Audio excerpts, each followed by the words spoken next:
Okay, so we can see an equation here for currency exchange. And when we're solving problems on currency exchange, we write down the equation and make sure that we're putting the currency we want on the right hand side. So we'll have a look at the first question. How many euros would you get for £900? That's fairly straightforward.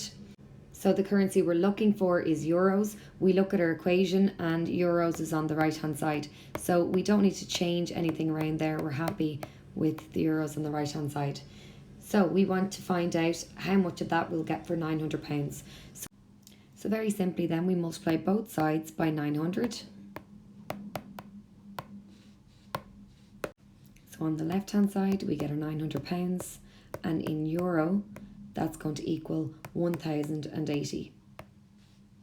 Okay, so question 2, how many pounds would you get for €840? So we look at our equation again and we can see there that we're not really happy with the euro on the right hand side, because we want to find the currency that we want to find has to be on the right hand side.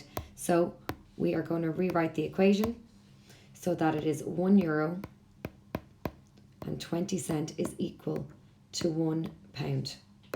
And when we're solving equations, we always want to start with the number 1 on the left, so then we can get multiples of that number. So if we know what €1 is in pounds, it'll be a lot easier to find what €840 is in pounds. So the first thing we're going to do is we're going to divide both sides by €1.20. So our 120 will divide into itself and we'll be left with €1 is equal to 0.83 recurring. Okay, so we know that dot over the 3 means that that 3 just repeats on and on forever. So then we can easily find what €840 is by multiplying both sides by 840. So we multiply the left by 840 and we multiply the right hand side by 840, and we end up getting £700.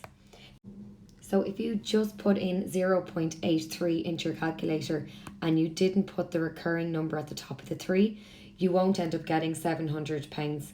You'll end up getting 690 something. So it's important there that if it is a recurring number, that you keep it recurring when you put that into your calculator.